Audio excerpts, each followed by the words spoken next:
Madam YouTube live on பண்ணியாச்சு madam. நீங்க நீங்க வந்து ஸ்டார்ட் பண்ணிருங்க. என்ன மேடம்? கேக்குதா? மதுரை நானும் போகல. என்ன மட்டும் தனியாக போக சொன்னாங்க, முடியாதுன்னு சொல்லிட்டு. அதனால நாளைக்கு நீ ப்ரோக்ராம் வந்து நீ கொஞ்சம் பார்த்துக்கணும் ஜஸ்மின். சப்போஸ் நான் எடுத்துகிட்டு போவேன் லேப்டாப்பை, பண்ண முடியல எல்லாம் போட்டு போயிடலாம். ஓகேவா? அன்னைக்கு நைட்டே வந்துடும் கோபால், அன்னைக்கு நைட்டே வந்துடும்லப்பா. இல்லை நம்ம ஊருக்கு நாளைக்கு போகிறோமா? உறுதியா? ஜோஸ்மின்கிட்ட சொல்லணும். நாளைக்கு காலையில் அதிகாலையில் கிளம்புறோம் ஜோஸ். போயிட்டு அங்கே போய் ஆமாம் ஆமாம் ஆமாம் போயிட்டு நகையை எடுத்து வாங்கிட்டு வந்துடும். மேம் பிரேமலதா மேம், மேம் கேக்குதா? உங்க வாய்ஸ் கேட்கல.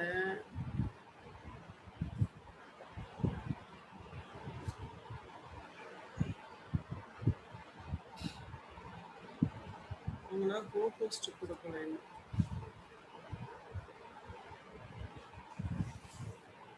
சரி ஜூஸ், ஓகேப்பா. மேடம் மேடம் அன்மியூட் பண்ணுங்க மேடம். அன்மியூட் பண்ணிதான் மேம். ஸ்கிரீன் ஷேர் பண்ணிக்கோங்க. கேக்குதா மேடம்? கேக்குதா? எனக்கு கேக்குது. உங்களுக்கு கேக்குதா மேடம்? கேக்குதா? எனக்கு கேக்குது மேடம். ஓகே ஓகே, இப்ப கேக்குது. உங்களுக்கு கேக்குதா? எனக்கு கேக்குது கேக்குது. நீங்க உங்களை ஹோஸ்டா மாத்திட்டேன், நீங்க பண்றீங்களா? சரிங்க மேம். எப்படி ஷேர் பண்றது? அப்படி அந்த ஸ்கிரீன் ஷேர் கொடுங்க. கிரீன் கலர் அமுக்குங்க. எதுவும் வீடியோ வச்சிருக்கீங்களா? ஆடியோ எதுவும் வச்சிருக்கீங்களா? ஆடியோ வர மாதிரி, சவுண்ட் வர மாதிரி. ஆமா ஆமா. ஆடியோவும் இருக்கா? ஆமா. சவுண்ட் வர மாதிரி. ஆமா. அப்ப ஸ்கிரீன் ஷேர் அமுக்குங்க. கிரீன் கலர் அமுக்கின உடனே அதுக்கப்புறம் வந்து இந்த கீழே வந்து ஷேர் கம்ப்யூட்டர் சவுண்டுன்னு ஒன்று இருக்கா? ஷேர்னு ஒன்று இருக்கு. கீழே 2 இருக்கும் பாருங்க. Share computer sound, optimise. ரெண்டையுமே கிளிக் பண்ணுங்க. இப்போ வந்து ஷேர் கொடுங்க. நம்ம என்ன பிபிடி செலக்ட் பண்ணிருக்கோமோ அதை செலக்ட் பண்ணி ஷேர் கொடுக்கணும். செலக்ட் பண்ணிட்டு அப்படி ஷேர் கொடுத்துருங்க. கரெக்டா வருதா? முன்னாடி அந்த வீடியோ வேணா செக் பண்ணி பாத்துக்கிறீங்களா? ஆடியோ வருதான்னு அந்த ஒரே நிமிஷம் பார்த்துட்டு ஸ்டார்ட் பண்ணுங்க.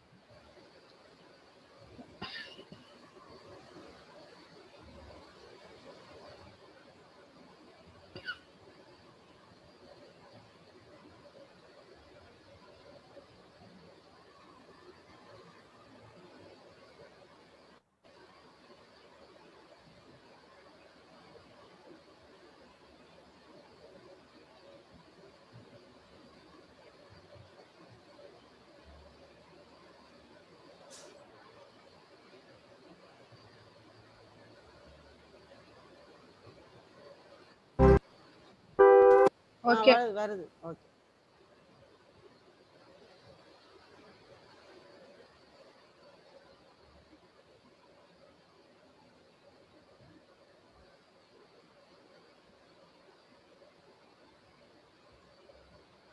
ஸ்டார்ட் பண்ணிக்கவா மேடம்? நானு பண்ணிக்கோங்க. நான் மியூட் பண்ணிடுறேன் என்னோட. Thank you ma'am.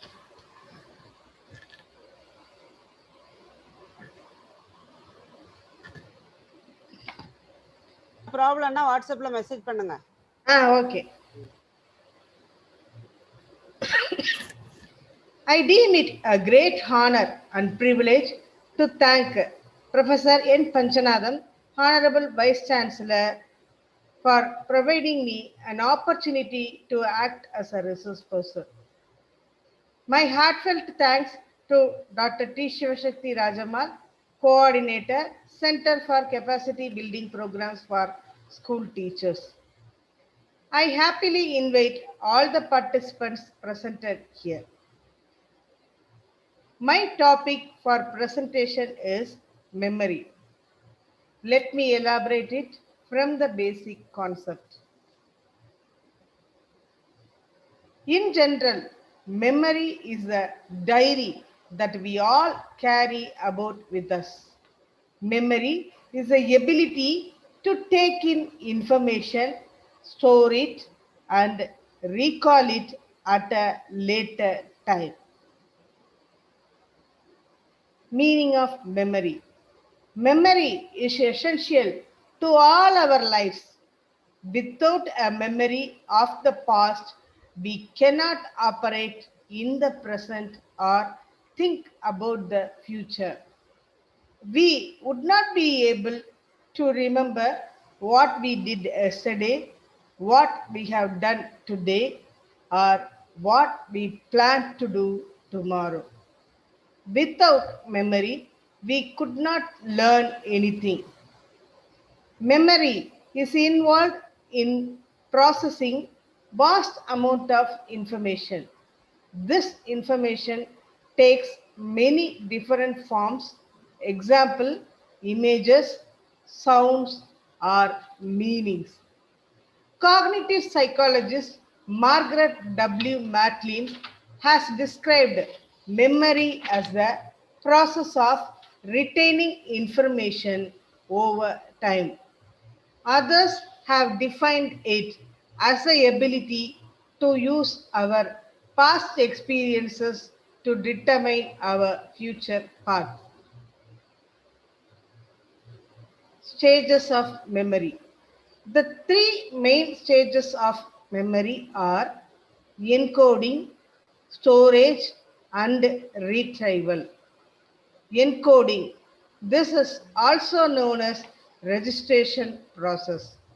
The process of retrieving, processing, and combining information. Encoding allows information from the outside world to reach our senses in the form of chemical and physical stimuli. In this first stage, we must change the information so that we may put the memory into the encoding process.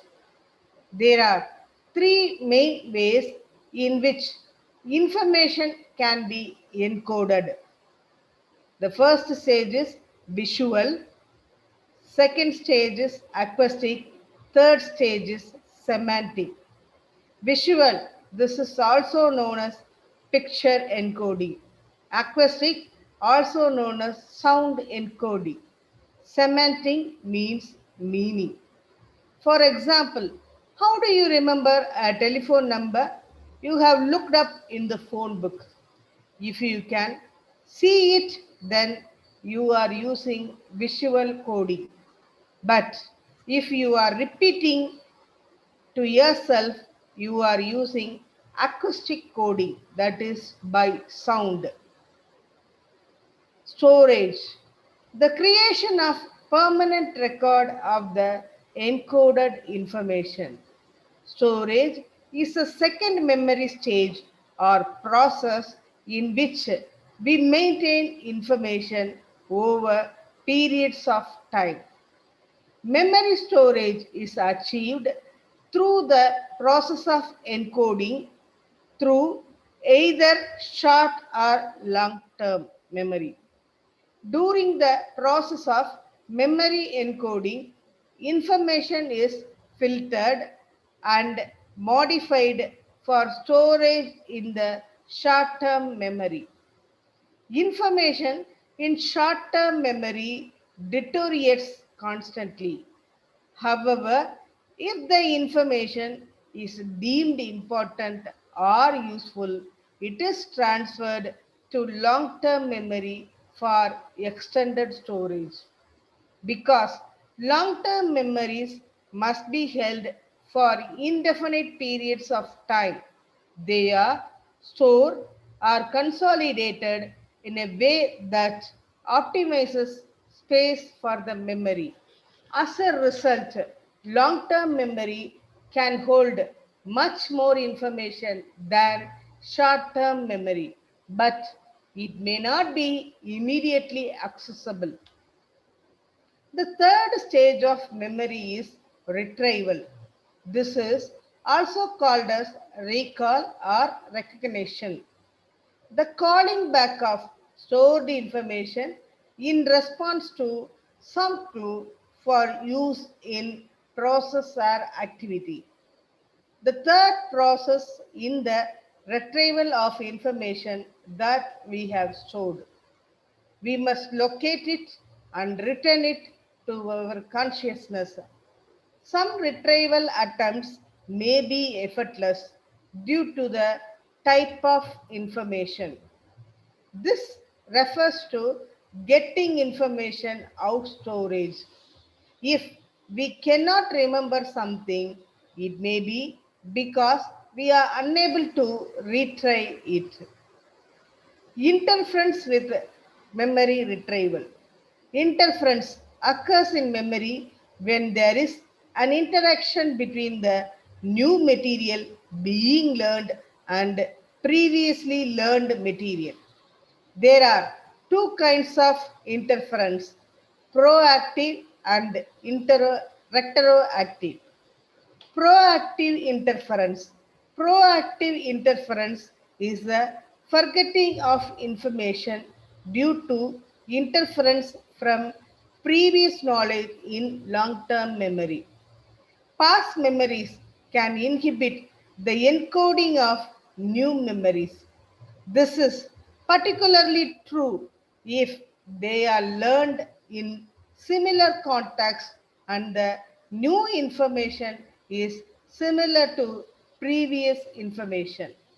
This is what is happening when you have trouble remembering your new phone number because your old phone is stuck in the mind. Retroactive interference. Retroactive interference occurs when newly learned information interfere with the encoding or recall of previously learned information. If a participant was asked to recall a list of words and was then immediately presented with new information, it could interfere with remembering the initial list. If you learn to use a new kind of computer and then later have to use the old model again, you might find you have forgotten how to use it. This is due to retroactive interference. Retrieval failure. Sometimes a person is not able to retrieve a memory that they have previously encoded. This can be due to decay, a natural process that occurs when neural connections decline, like an unused muscle. Occasionally, a person will experience a specific type of retrieval failure called tip of the tongue phenomenon. This is the failure to retrieve a word from memory, combined with partial recall and the feeling that retrieval is imminent. People who experience this can often recall one or more features of the target word, such as the first letter, words that sound similar, or words that have similar meaning. While this process is not completely understood, there are two theories as to why it occurs. The first is the direct access perspective, which states that the memory is not strong enough to retrieve but strong enough to trigger the state. The inferential perspective posits that the state occurs when the subject infers knowledge of the target word but tries to piece together different clues about the word that are not accessible in memory. The next one is types of memory.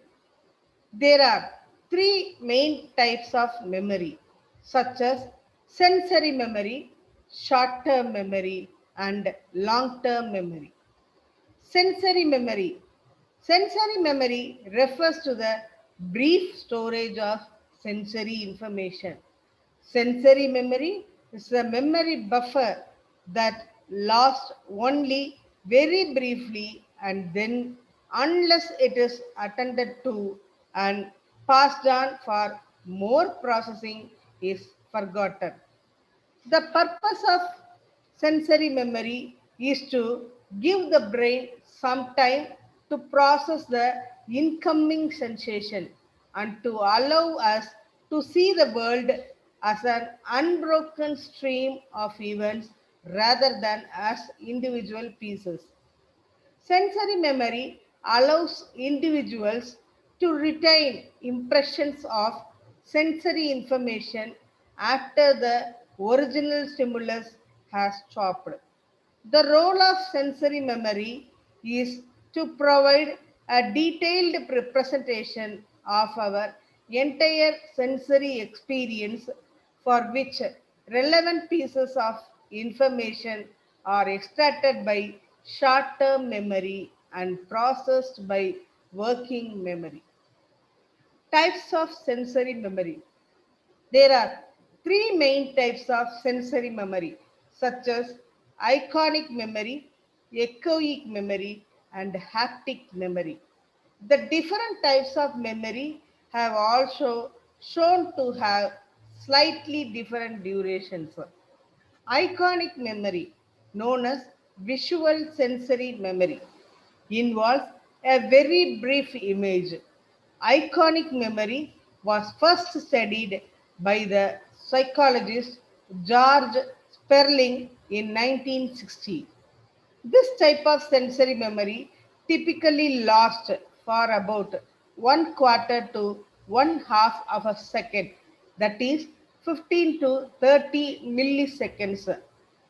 The second type of sensory memory is echoic memory, which is also known as auditory sensory memory. Involves a very brief memory of a sound a bit like an echo. This type of sensory memory can last for up to 3 or 4 seconds. The third type of sensory memory is haptic memory, which is also known as tactile memory. Involves very brief memory of touch. This type of sensory memory lasts for approximately 2 seconds. Sensory memory test. In psychology, the Stroop effect is the delay in reaction time between congruent and incongruent stimuli. Naming the font color of the printed word is an easier and a quicker task if the word meaning and font color are congruent. If both are printed in red, it is easy to read and the time taken will be less. The average time to say blue in response to the word red is greater than the time to say the color red. Let me give a trial. I can easily read this one as red, blue, yellow, orange, purple, orange, green, yellow, black, yellow, green, red, purple, blue, purple. Since I am reading the name of the color, name of the letters, so it is very easy for me to read. If I am reading the font color, if I am naming the font color, it will take much more time. For example, the first one is blue, orange, red, orange, yellow, violet, blue, blue, yellow, violet, orange, violet, red, yellow, orange. So the time taken for naming the font color of the printed word is a difficult task when compared with the reading the letter as red, blue, etc. Short-term memory. Short-term memory is also known as working memory. Short-term memory is the second stage of memory. as described by Atkinson-Shiffrin model. Short-term memory holds about 7 items on an average for between 15 and 30 seconds. Short-term memory has three facets as follows. Limited capacity can hold approximately 7 items on an average. Limited duration means that information can become lost quickly within 30 seconds or less. Encoding is done by hearing, sometimes changing visual information into sounds. An example of rehearsal is when someone gives you a phone number verbally and you say it to yourself repeatedly until you can write it down. If someone interrupts your rehearsal by asking a question, you can easily forget the number since it is only being held in your short term memory. The third type of memory is long term memory. Long term memories are all the memories we hold for periods of time longer than few seconds. Long term memory encompasses everything from what we learned in first grade to our old address to what we wore to work yesterday. Long-term memory has an incredibly vast storage capacity, and some memories can last from the time they are created until we die. There are two types of long-term memory, such as explicit memory, implicit memory. Explicit memory is also called as declarative memory. Implicit memory is also called as non-declarative memory. Explicit memory requires conscious recall. It consists of information that is consciously stored or retrieved. Explicit memory can be further subdivided into semantic memory and episodic memory. Semantic memory is not connected to personal experience. Semantic memory includes things that are common knowledge, such as the names of the states, the sound of the letters, the capital of the countries, and other basic facts that are not in question. Some examples of semantic memory include knowledge that the sky is blue, knowing how to use knife and fork, remembering what dog is. Episodic memory is a person use unique recollections of specific event or an episode. People are usually able to associate particular detail with an episodic memory, such as how they felt, the time and place, and other particulars. It is not clear as to why some memories of events in our lives are committed to memory, while others don't get recorded. But researchers believe that emotions play a critical role in what we remember. Some examples of episodic memory are your beach vacation last summer, the first time you traveled by plane, your first day at new job, the restaurant you went on your first date with your spouse. In contrast with the explicit memory, there is another type of long-term memory, implicit memory. These memories are not based on consciously storing and retrieving information, but on implicit learning. Often, this type of memory is employed in learning new motor skills. An example of implicit learning is learning to ride a bike. You do not need to consciously remember how to ride a bike. You simply do. This is because of implicit memory. Some other examples of procedural memory are playing piano, playing tennis, ice skating, swimming, climbing stairs. The process of encoding a memory begins when we are born and occurs continuously. For something to become a memory, it must be first be picked up by one or more of our senses. A memory starts off in the short term storage. We learn how to tie our shoe, for example.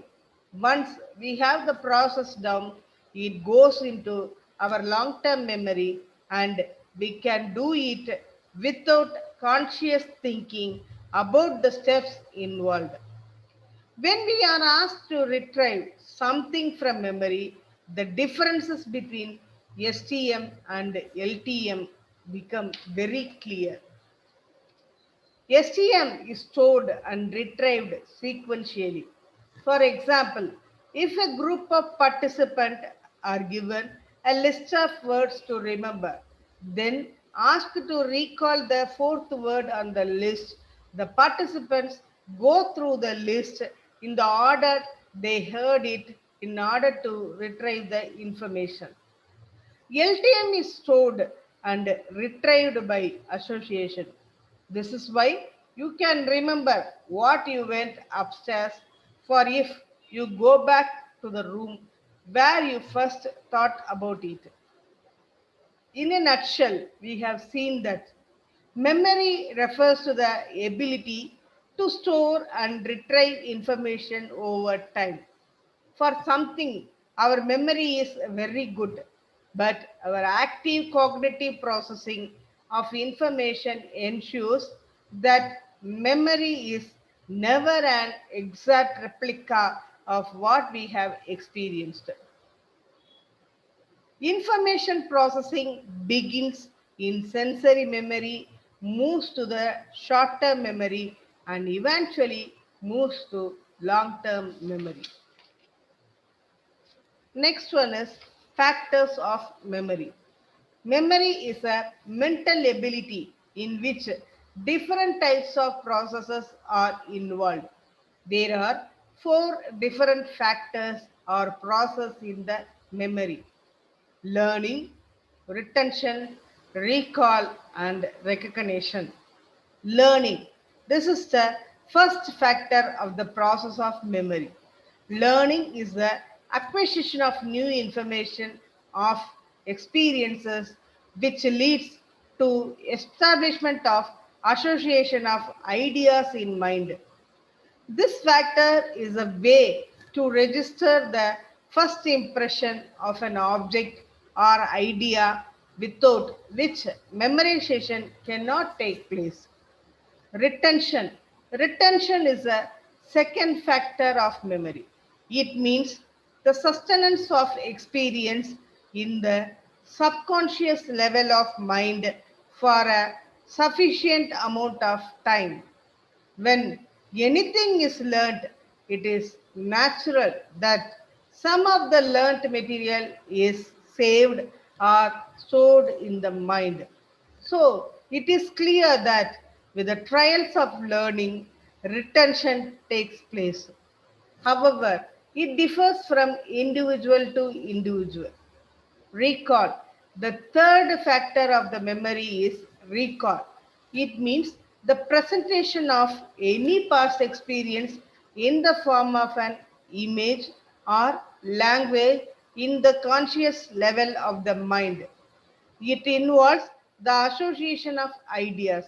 For example, seeing a car on the roadside, a person may remember the name of its owner. The reason for this is that the car owner is known to the person sometimes. An individual can remember two things at the same time if they are learnt side by side. So, for recall, vividness, clarity, frequency, and interest of the learnt material is very essential. Recognition. Recognition is the fourth factor of memory. Recognition is the capacity to be aware of a previous experience. If a person can identify an object or idea at present of which he has a past experience, it is called recognition. It means familiarity with something, the ability to judge whether something is identical with the perceived experience on an earlier occasion. It is easier to recognize than to recall. Sometimes we may not be able to recall a friend, but when we see him or hear his voice, we can easily recognize him. Thus, there are four different factors of memory: learning, retention, recall, and recognition. The next heading is retention. Retention in psychological or educational usage refers to a person's ability to retain and use information. This ability is imperative in learning new skill. The ability to retain information depends on several factors such as basic intelligence and familiarity with the subject matter. Methods used for measuring retention. There are three methods used for measuring retention. They are recall, recognition, and relearning. Recall. Recall is a method used for measuring retention which involves the verbal reproduction or repetition of learned material.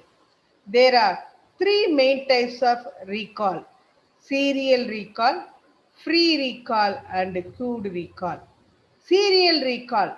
People tend to recall list of items or the events in the order in which they occurred. This is called serial recall and can be used to help clue memories. By thinking about a string of events or even words, it is possible to use a previous memory to clue the next item in the series. Serial recall helps a person to remember the order of events in his or her life. This memory appears to exist on a continuum on which more recent events are more easily recalled. When recalling serial items presented as a list, two effects tend to surface. One is primacy effect and the second one is recency effect. The primacy effect occurs when a participant remembers words from the beginning of a list better than words from the middle or end. The theory behind this is that the participant has had more time to rehearse these words in working memory. The recency effect occurs when a participant remembers words from the end of the list more easily, possibly since they are still available in short-term memory. The second one is free recall. Free recall occurs when a person must recall many items but can recall them in any order. It is another commonly studied paradigm in memory research. Like serial recall, free recall is subject to the primacy and recency effect. Could recall. Quiz can facilitate recovery of memories that have been lost. This occurs when a person is given a list to remember and is then given clues during the testing phase to aid the retrieval of memories. The second method used for measuring retention is recognition. Recognition is evidenced when recall is either weak or absent. For instance, though you have been passing through a particular street every evening, you may not be recall that there was a building at a particular spot. But when you find a vacant land, you will certainly recognize that there was some structure or building and the land was not vacant earlier. A classical example of this process is seen in the multiple choice test. Relearning. The method of relearning is also called as saving method. Though we may not recall or recognize the material learned once, we realize that if we learn it again, we can pick it up very soon, understand and master it. Thus, we see that recall, recognition, and saving methods are very good yardsticks to measure retention. Here you will be able to see set of three-letter nonsense syllables known as trigrams suggested by Eppingas. So you are going to see a set of three-letter nonsense syllables. These nonsense syllables consist of consonant, vowel, consonant trigrams. So the three-letter nonsense syllables consist of consonant, vowel, consonant, which lacked meaning in Eppingas' native German. In English, nonsense syllables might be pronounceable as they follow the rules of English word formation, but they do not mean anything in everyday speech. Hermann Eppingas from 1850 to 1909 was a German psychologist who pioneered the experimental study of memory and is known for his discovery of the forgetting curve and the spacing effect. He was also the first person to describe the learning curve. So participants, you have a paper and pen with you so that you can try this. You will be able to see 8 three-letter nonsense syllables. Shall we start? Three-letter words, trigrams, 8 meaningless syllables you will be seeing.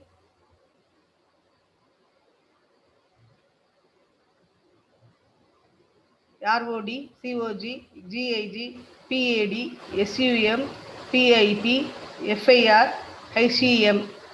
So you test yourself how many words you are able to recall.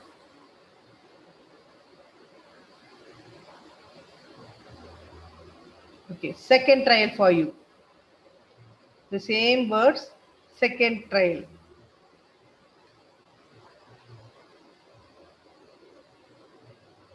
Now check yourself.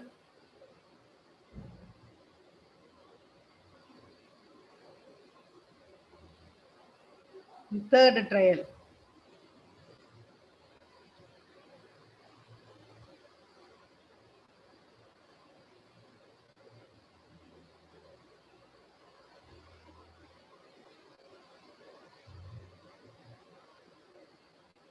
Second set of words.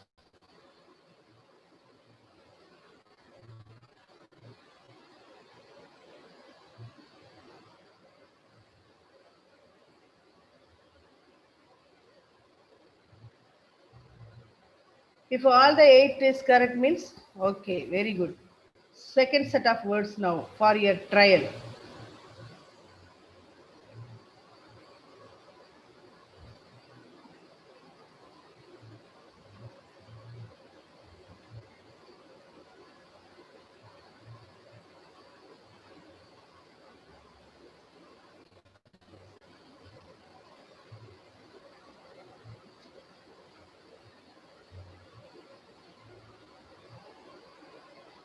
Now, the next one is, this experiment was to find the retention interval between when he studied a list and when he retrieved that same list. The next one is method and strategies to improve memory. These strategies can effectively improve memory, enhance recall, and increase retention of information.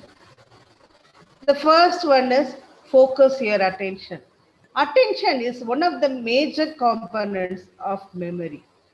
In order for information to move from your short-term memory into the long-term memory, you need to actively attend this information. Try to study in a place free of distractions such as television, music, and other diversion. The second strategy is avoid cramming. Studying materials over a number of sessions gives you the time you need to adequately process information. That students who study regularly remember the material far better than those who do all of their studying in one marathon session. The third strategy is to structure and organize.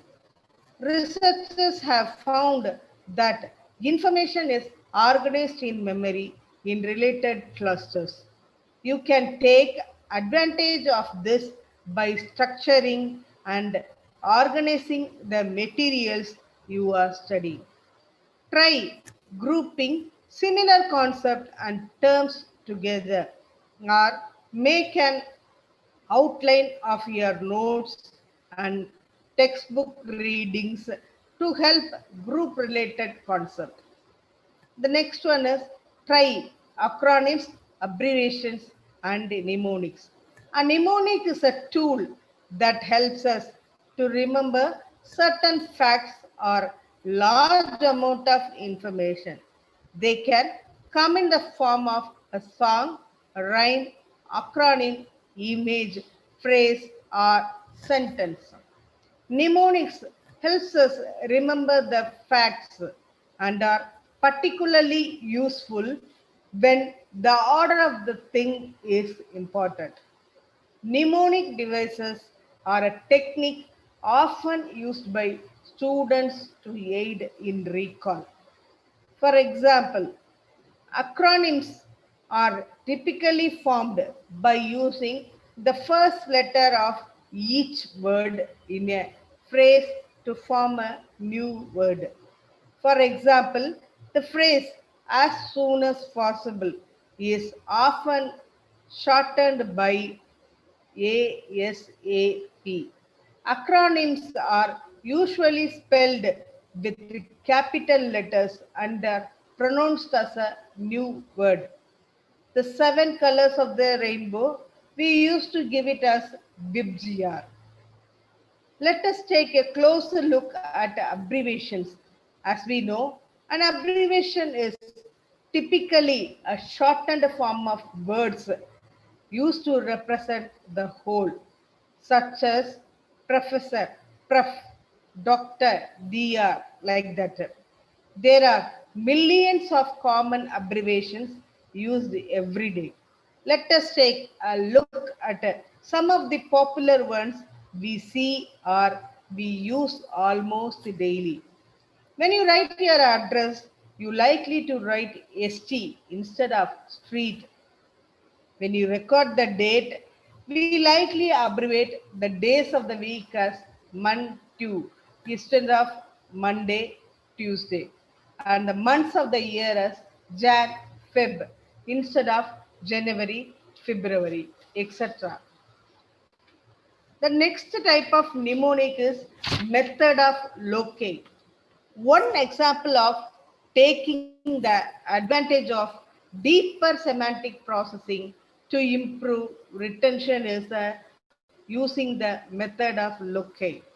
This is when you associate non-visual material with something that can be visualized, creating additional links between one memory and another more familiar memory works as a clue for the new information being learned. The next strategy is group or chunk information. Grouping or chunking refers to the process of dividing newly learned information into chunks to produce fewer, larger chunks of information. For example, you may have noticed that it is much easier to remember a phone number if the 10 digits are grouped into three smaller chunks. For example, 944 299 6465 rather than a long number as 944 299 6465. So chunking will help to improve the memory. The next concept is visualizing the concept. Many people benefit greatly from visualizing the information they study. Pay attention to the photographs, charts, and other graphics in your textbooks. If you do not have a visual cue to help, try creating your own. Draw charts or figures in the margin of your note, or use highlighter or pen in different colors to group related issues in your written study materials. Visualizing is a reading strategy that helps your students create a picture in their head of what they are reading. By creating a rich mental picture, students are able to engage directly with the text and create their own visual context that helps to scaffold their comprehension as they read. The next strategy is relate new information to things you already know. When you are studying unfamiliar material, take the time to think about how the information relates to what you already know. By establishing relationship between new ideas and previously existing memories, you can dramatically increase the likelihood of recalling the recently learned information. The next strategy is vary your study routine. Another great way to increase your recall is to occasionally change your study routine. If you study in the evening, try spreading a few minutes in the morning, reviewing the information you studied in the previous night. The next strategy is stay organized. An organized person has an easier time remembering. Checklists are one good tool for organization.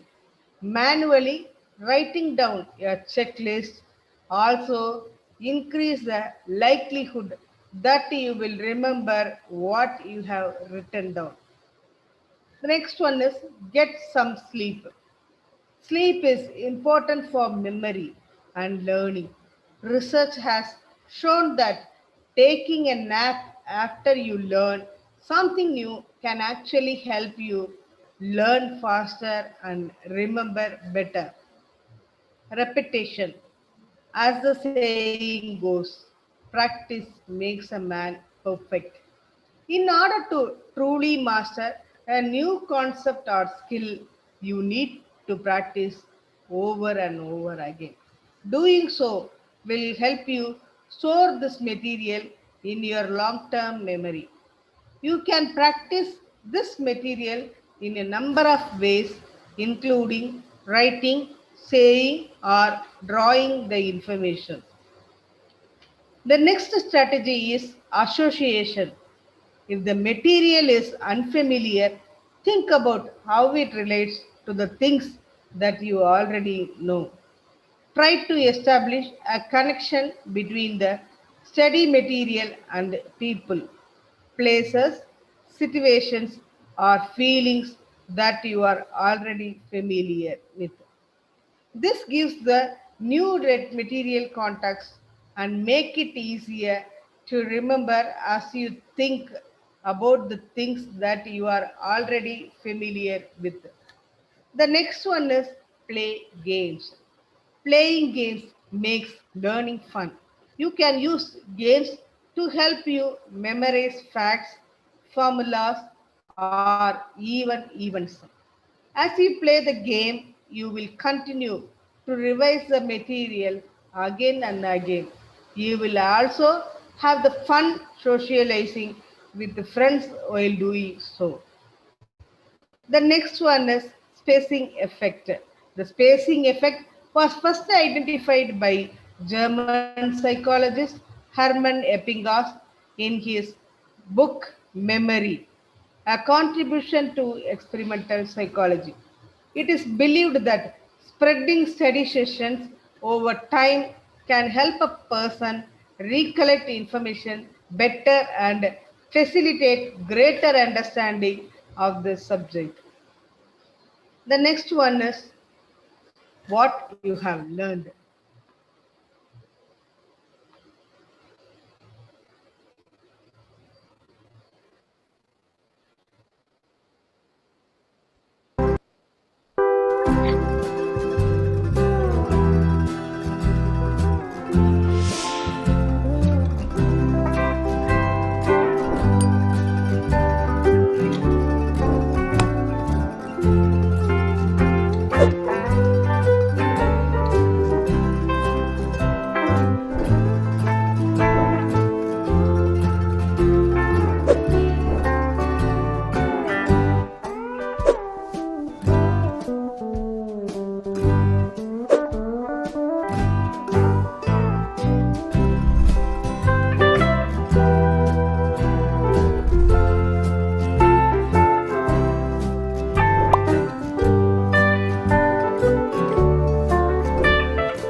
The last strategy to improve the memory is managing stress. How to manage stress? Stress and anxiety are common experience for most people. In fact, 70% of the adult say that they feel stress or anxiety daily. Exercise.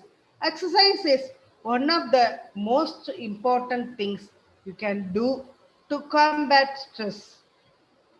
People who exercise regularly are less likely to experience anxiety than those who do not exercise.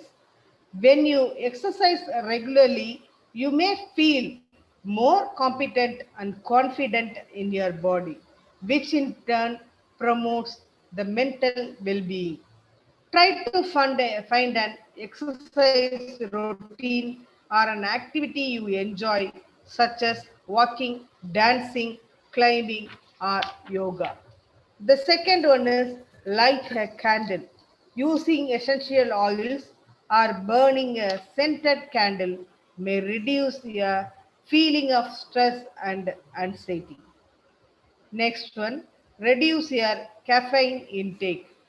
Caffeine is a stimulant found in coffee, tea, chocolate, and energy drinks.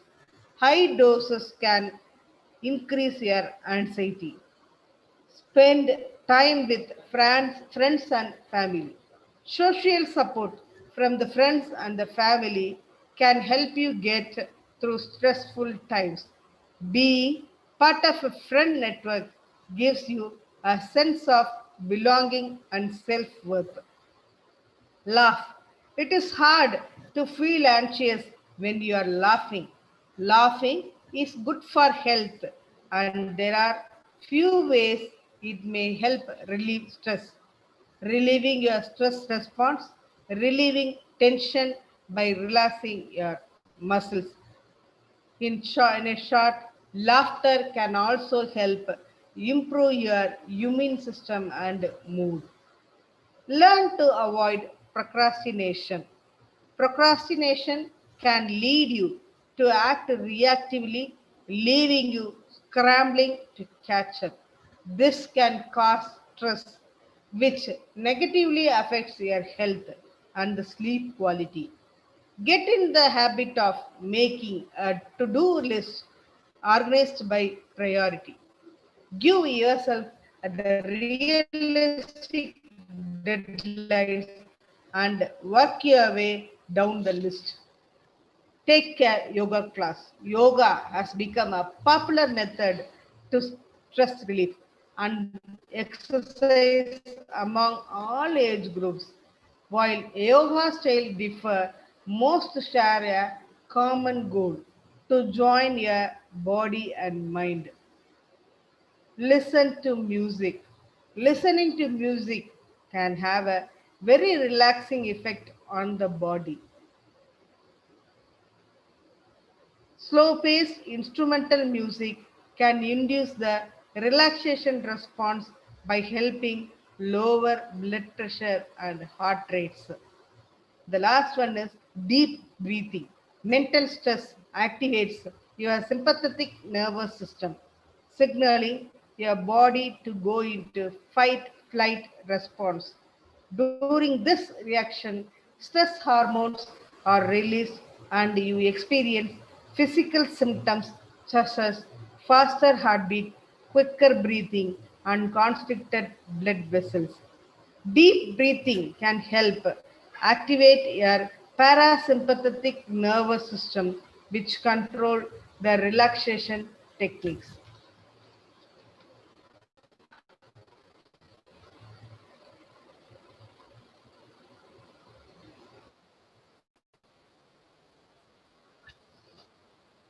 Hey everyone, welcome to Yoga with Adriene. I am Adriene, and today we're going to learn a pranayama practice or a breath technique called alternate nostril breathing or Nadi Shodhana. It's one of my favorite tools. I feel like almost everyone can benefit from this little practice.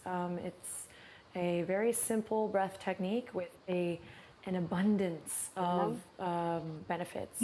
Everything from kind of being a nice tool to cure headaches, anxiety. It's a great just connector of the brain and body, and something to kind of balance out the nadis or the energy channels in the body. So hop on the mat or find a comfortable seat and we'll learn it together, Nadi Shodhana.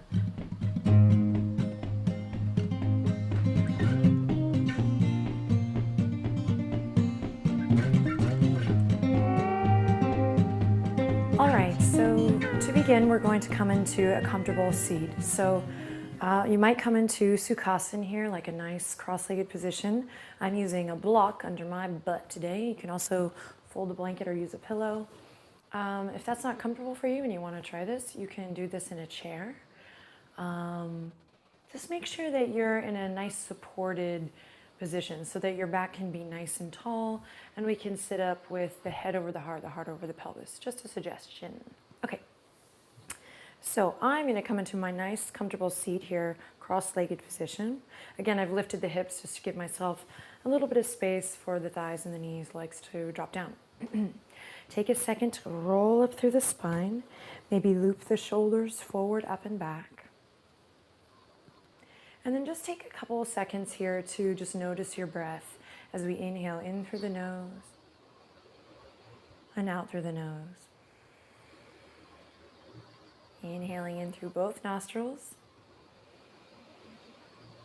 and exhale out. One more. And exhale, we arrive.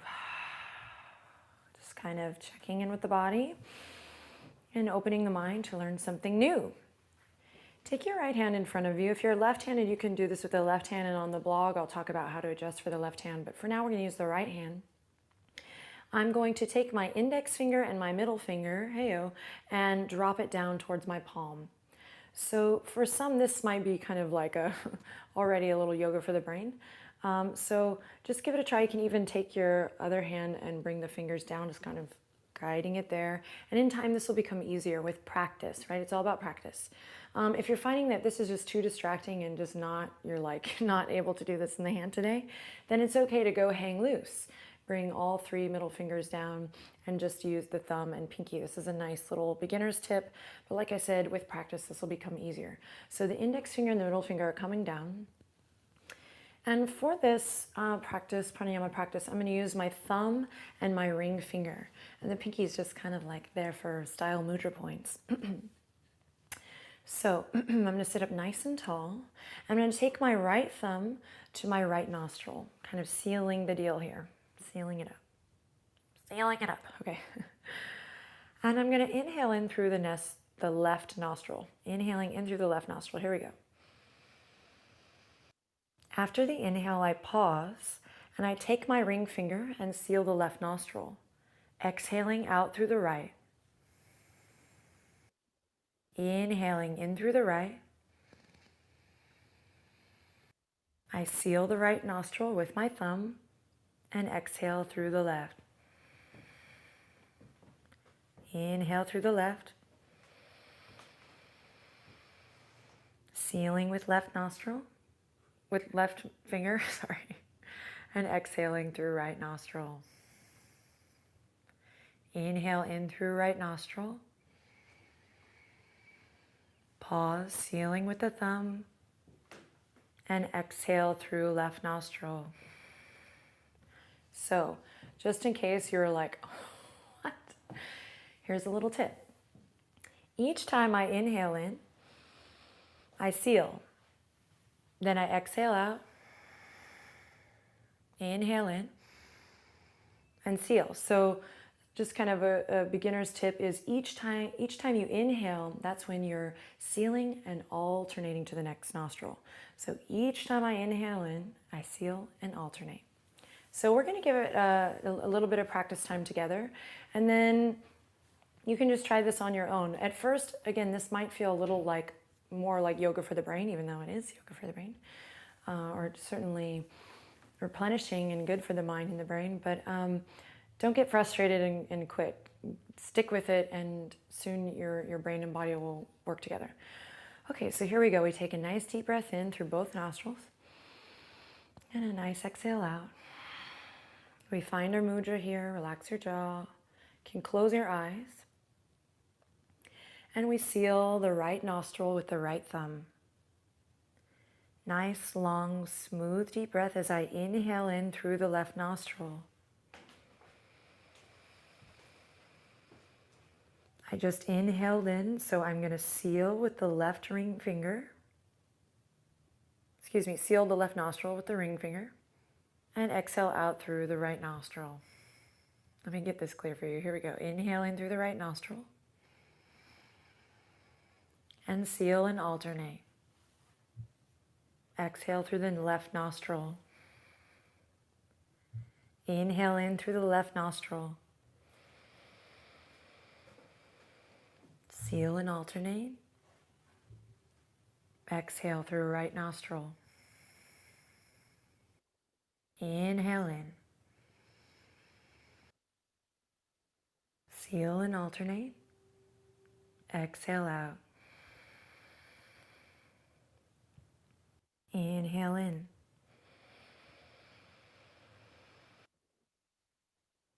Seal and alternate. Exhale out. Inhale in. Seal and switch. And exhale out. Inhale in.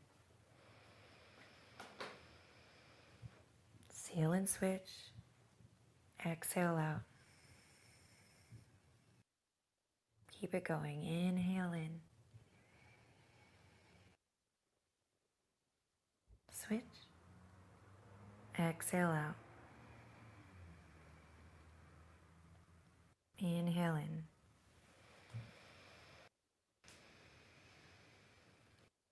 Switch. Exhale out.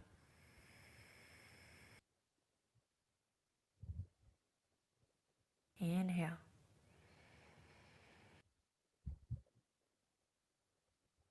Switch. Switch. Exhale out.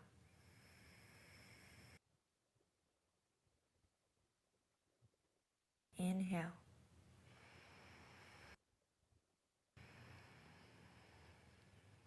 Switch. Exhale out.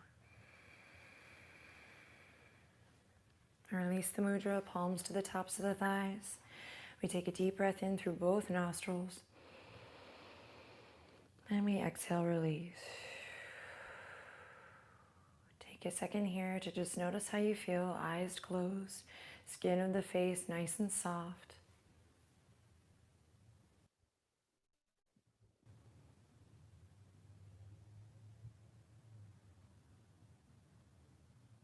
And then gently we'll open the eyes, soft gaze. And inhale, drawing the shoulders all the way up to the ears. Deep breath in. And exhale, let it go. All right, so that was alternate nostril breathing. Like anything in our yoga practice, remember it's a... Thank you. Thank you so much.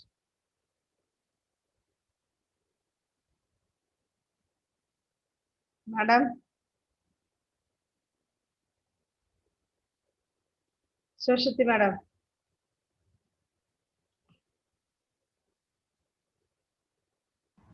Madam முடிச்சிங்களா? Recording stop பண்ணிடு. Okay.